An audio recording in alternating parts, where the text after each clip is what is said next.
I'm Erno of ErnoHunting.com. I'm a mentor, author, and speaker on attracting clients. And today I'm talking to Pieter van Osch. Hi Pieter, how are you?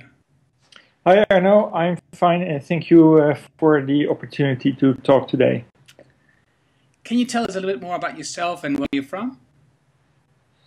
I'm a Dutch national and a world citizen. I'm an entrepreneur, and all my life I've dedicated to customer relationships and customer experience in many forms. I'm also the founder of Commercial Idealism, and Commercial Idealism is the practical application of customer experience. Practical application of customer experience. Yes. Yes, what I believe is that when you add value to customers, you need to be a specialist. You need to know what you sell, and in order to create value.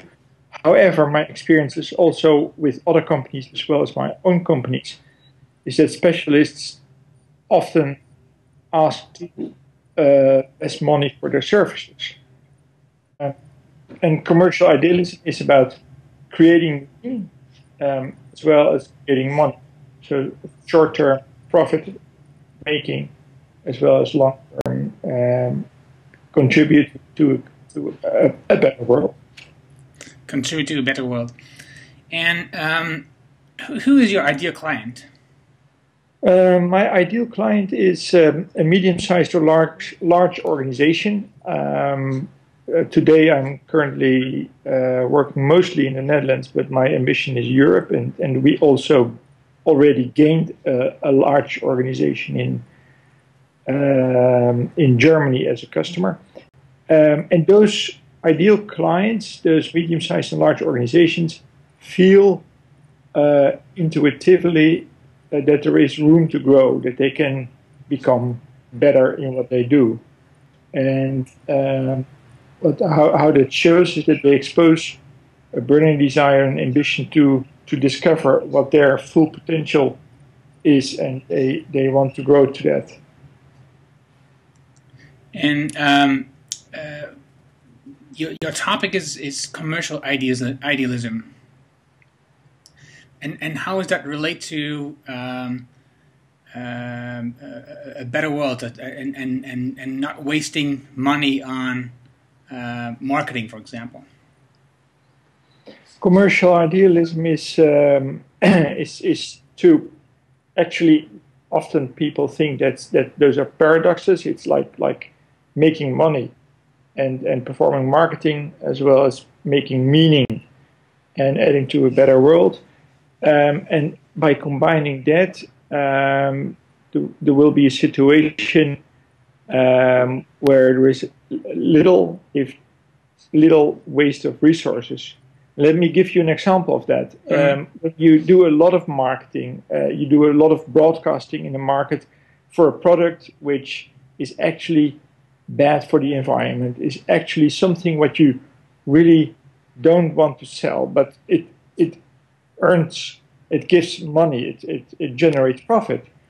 But it's not why you are on the world. At that point, it is very much a waste of precious resources. It is, you spend a lot of money to marketing, and you will not be very effective.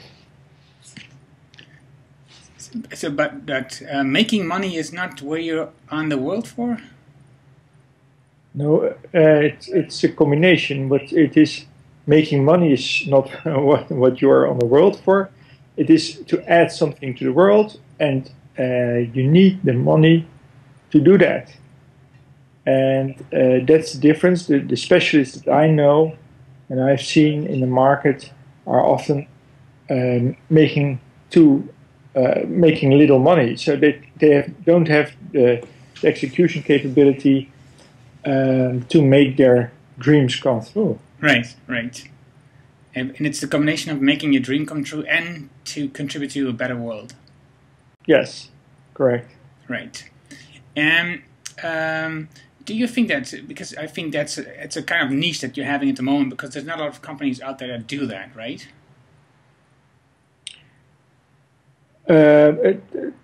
combining making money and making a profit, making meaning. Yes. You mean? No, but I see that there is more and more search for it, and what I see now is a lot of companies coming up that have products or services that are, so to speak, are green, are helping the world, and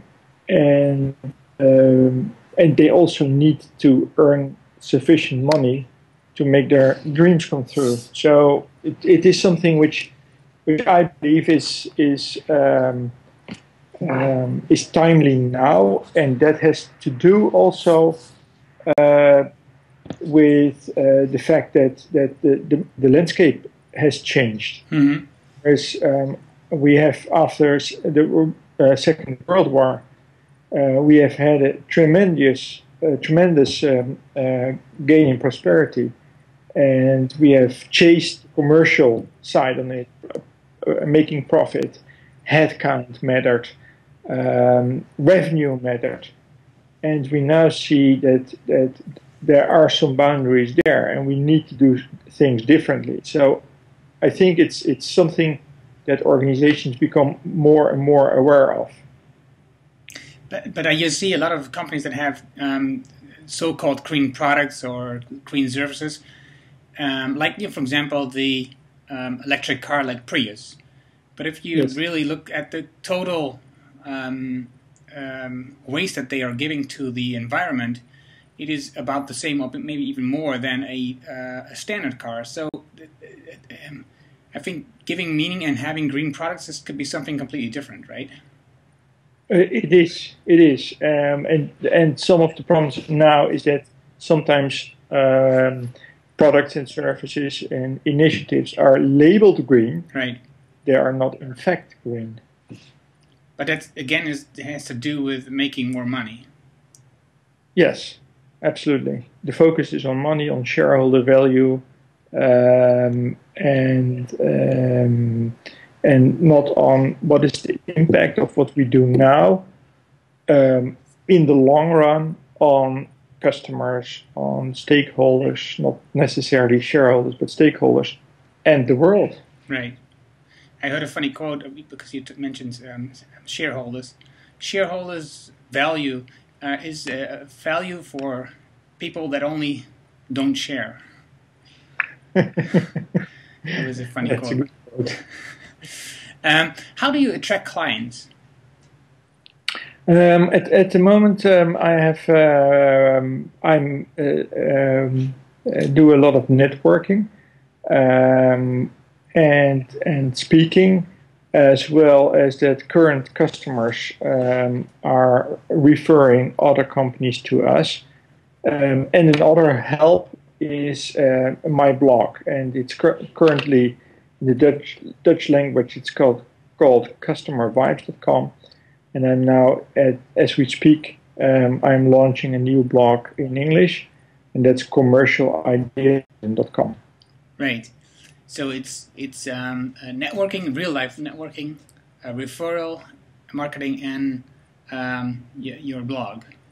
Yes, correct. And which one gives you the most clients at the moment? Referral marketing, without doubt. Cool. And where do you find your clients? If in the beginning you didn't probably attract clients right away, and how did you find them? I think it all started. I'm a member of an entrepreneurs network. Entrepreneurs are open for new business models and and are often very ambitious. And that's where it all began. Right. How do you come up with new products? There are two ways to come up with new products. Both are, by the way, driven by the market. One is generated by the awareness that customers ask for something a couple of times, like something we have that's called expert marketing. We see that companies struggle and ask for help on how to market their expertise. And if we have a couple of those signals and those are similar, then we develop a product around them. That's one. And the other is that we do it together with the customer, like what we did with a product called Cloud Control, where there was a need with the customer, and we completed or developed and completed the product together with the customer, but in mind that it would be a product afterwards and not something customized. Right. And it was called Cloud Control, right? Correct. And because you also call them products, you don't call them services? No. Why is that? That is, I believe very much in productizing. Productizing is making something in a process, give it a name, make the process visible, and attach a standard price to it. By the way, you need to have a name, otherwise you can't invoice. And the productizing you can do with everything, like with products, but also with services. So I see it as a more generic name, and a product is for me is also a service. By the way, the more abstract the service is, like consultancy, like accountancy, like strategic advice, the better it can be productized, because it's easier for customers to recognize the value that you bring. Right. And I think the advantage, of course, is also that it's very clear to them from the beginning what it will cost them. It's a fixed price, and they can understand, do I want to invest this, yes or no? Correct. Yes. But I also got another remark when I I replied to a blog at some point. Somebody was talking about products and pricing and so on, and this person, the owner of the article, said that if you make it a product, if you productize this, it's also a thing that you can get is that it will be driving to competition on price, because it's more clear what it is and people can do the same and then quote lower pricing. Do you see that?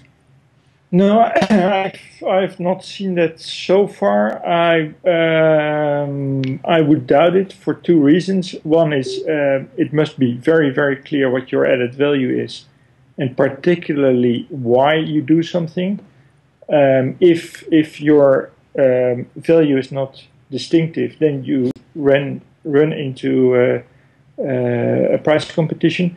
And the other reason is that for almost any product that we define, we have different versions, like bronze, silver, gold, where the customer can choose which product he needs, and where it is more difficult to go into a price competition, because then it's on one part of the product range. Mm-hmm.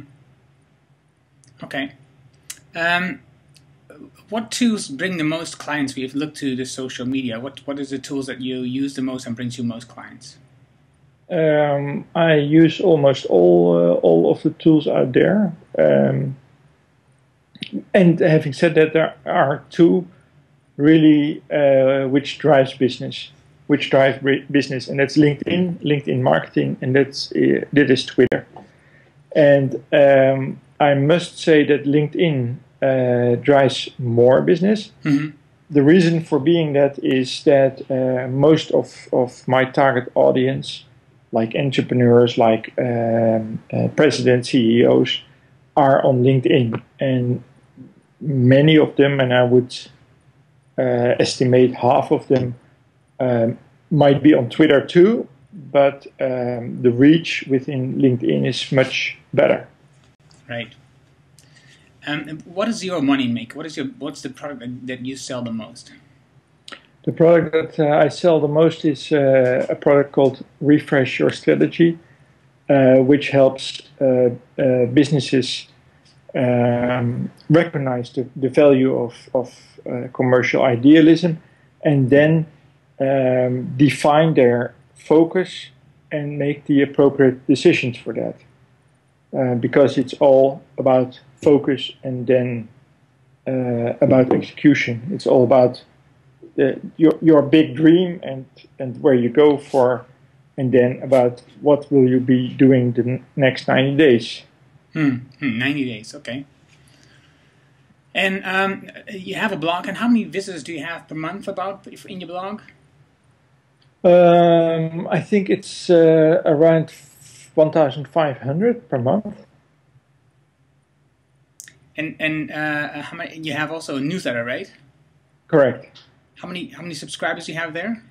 I am currently at 550 subscribers, and those are all within my target audience. Right. And do you get clients from your newsletter?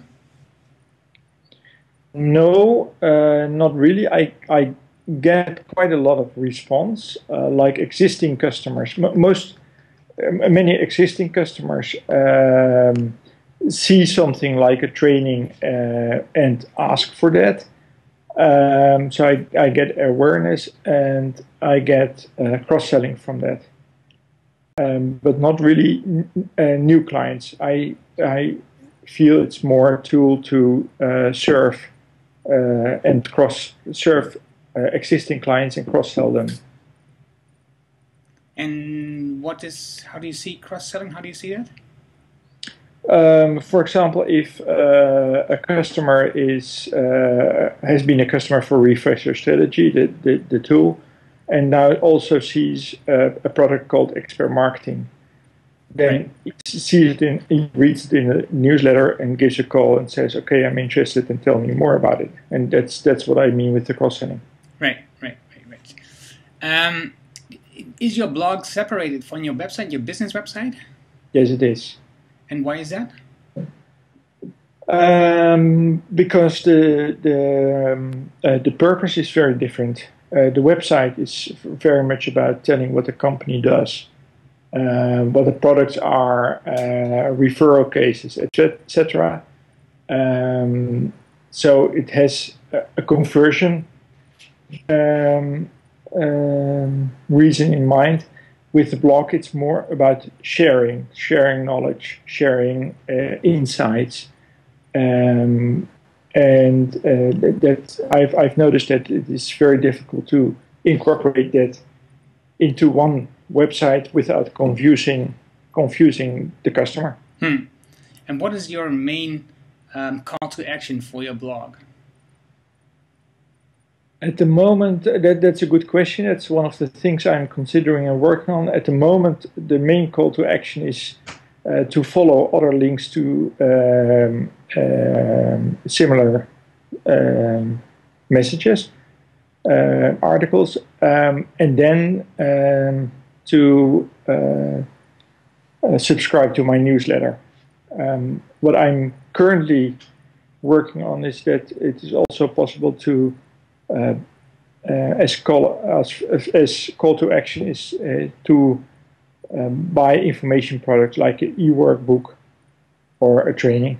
Right. How do you keep a wealthy balance between entrepreneurship and family? Oh, that's a good question. And that's a question where I've been struggling with quite a lot.